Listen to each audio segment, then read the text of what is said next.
Working జర్నలిస్టుల సమస్యల పరిష్కారానికి ప్రభుత్వ పరంగా హామీ. త్వరలో కొన్ని డిమాండ్లు పరిష్కారం. చలో విజయవాడ భారీగా విజయవంతం. జాతీయ జర్నలిస్టుల సంఘం కార్యదర్శి గంట్ల. రాష్ట్ర వ్యాప్తంగా వర్కింగ్ జర్నలిస్టుల సమస్యల పరిష్కారానికి ప్రభుత్వ పరంగా కొంతమేర హామీ లభించినట్లు జాతీయ జర్నలిస్టుల సంఘం కార్యదర్శి ఎన్ఏజే విశాఖ జిల్లా అధ్యక్షులు పి నారాయణలు తెలిపారు. మంగళవారం డాబా గార్డెన్స్ వైజాగ్ జర్నలిస్టుల ఫోరం ప్రెస్ క్లబ్లో ఏపీ వర్కింగ్ జర్నలిస్టుల federation, AP broadcast association, small and medium news papers అసోసియేషన్లు ఏర్పాటు చేసిన పాత్రికేయుల సమావేశంలో వీరు మాట్లాడారు. మార్చి 4న ఏపీ వర్కింగ్ జర్నలిస్టుల ఫెడరేషన్ ఆధ్వర్యంలో నిర్వహించిన చలో విజయవాడ కార్యక్రమం పూర్తి స్థాయిలో విజయవంతమైందన్నారు. రాష్ట్ర విభజన తర్వాత జర్నలిస్టులు అంత పెద్ద మొత్తంలో తరలి రావడం ఇదే తొలిసారి అన్నారు.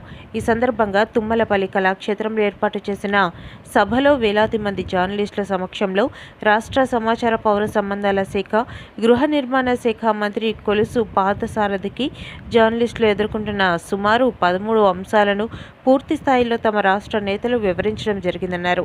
దాని ఫలితం వల్లే కొన్ని డిమాండ్లు త్వరలో పరిష్కారం కానున్నట్లు వీరు చెప్పారు. ఆ రోజు సభలో మంత్రి పార్థసారథి ఒక్కొక్క అంశాన్ని తానే స్వయంగా నమోదు చేసుకున్నారని, అందులో కొన్ని డిమాండ్లకు సంబంధించి ఇప్పటికే ప్రభుత్వం దృష్టికి తీసుకువెళ్లినట్లు మంత్రి చెప్పారన్నారు.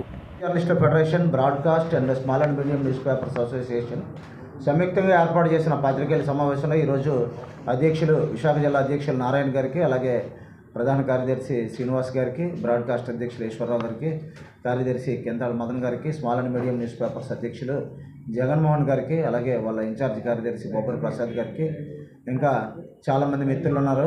Small and medium news papers association ప్రతినిధులు మన రామకృష్ణ గారికి, అలాగే రవికుమార్ గారు మా ఆర్గనైజింగ్ సెక్రటరీ, అలాగే వేదిక పైన పెద్దలకి అందరికీ కూడా పేరు పేరున ధన్యవాదాలు తెలియజేసుకుంటూ ఈరోజు ప్రత్యేకంగా పాత్రికేయుల సమావేశం ఏర్పాటు చేయడానికి ఒక 2 కారణాలు ఉన్నాయి. ఆ 2 కారణాలు కూడా మీకు క్లుప్తంగా తెలియజేస్తాం.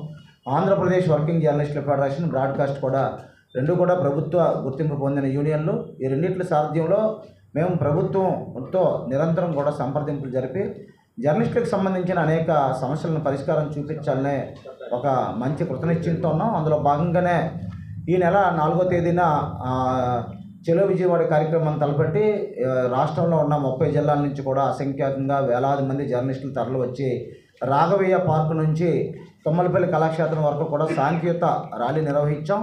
ఇందులో అనుమతులు తీసుకొని నిర్వహించిన ర్యాలీ ప్రశాంతంగా సాగింది. అలాగే తర్వాత తుమ్మలపల్లి కళాక్షేత్రంలో దాన్నే సభగా మార్చుకున్నాం. ఈ సభకు ముఖ్య అతిథిగా ఐఎండ్పిఆర్ రాష్ట్ర సమాచార మరియు పౌర సంబంధాల శాఖ మంత్రివర్యులు, గృహ నిర్మాణ శాఖ మంత్రివర్యులు కొలుసు పార్థసారథి గారు ముఖ్య అతిథిగా విచ్చేశారు.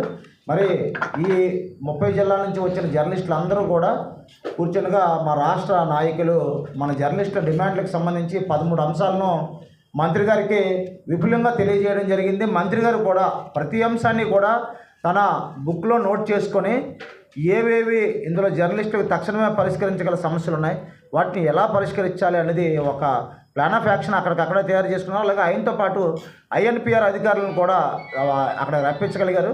దాంతో ఏ డిమాండ్లు సానుకూలంగా ఉన్నాయో వాటిని ఇమ్మీడియట్గా మనం పరిష్కరించాలని ఇందులో ఒక 5-6 డిమాండ్లు తక్షణమే ముఖ్యమంత్రి గారి దృష్టికి కూడా క్యాబినెట్లోకి తీసుకెళ్తామన్నారు, తీసుకెళ్లారు, చర్చించామన్నారు. వాటికి సంబంధించిన వివరాలు ఆయన అధికారికంగా వెల్లడించాల్సి ఉంది. మనకున్న సమాచారం ప్రకారం మనం 2014లో అప్పుడు టీడీపీ ప్రభుత్వంలో మనం ఇళ్ల కోసం దరఖాస్తు చేస్తున్నాం. తర్వాత వచ్చిన ప్రభుత్వంలో కూడా మనం ఇళ్ల కోసం 3 సెంట్లు సైట్ ఇస్తామనగానే మనం ఆఫ్లైన్లో దరఖాస్తు చేస్తున్నాం. నోటరీలు, అఫిడవిట్లు కూడా తీసుకున్నారు. అయితే 2 సార్లు దరఖాస్తులు తీసుకున్నా మన సొంత ఇంటికల్ని నెరవేరలేదు. ప్రధానంగా మన డిమాండ్ కూడా అదే. చాలామంది జర్నలిస్టులు పదవి విరమణ చేస్తున్నారు. ఇప్పటికే ఈ సంవత్సరం మనం ఎక్యుడేషన్లో చాలా వరకు పురోగతి చూపించుకోగలిగాం. దాదాపు 2000 మంది పైచిలకు వెటరన్ జర్నలిస్టులు కార్డులు పొందగలిగారు. అలాగే జిల్లాల్లో కూడా పెద్ద ఎత్తున ప్రతి జిల్లాకు కూడా అసంఖ్యాకంగా కార్డులు మంజూరు చేస్తున్నారు. దాదాపు విశాఖపట్నం జిల్లాలో కూడా 481 కార్డులు మంజూరు చేశారు. అన్ని జిల్లాల్లో కూడా పెట్టిన లిస్టుల ఆధారంగా మంజూరు చేస్తున్నారు.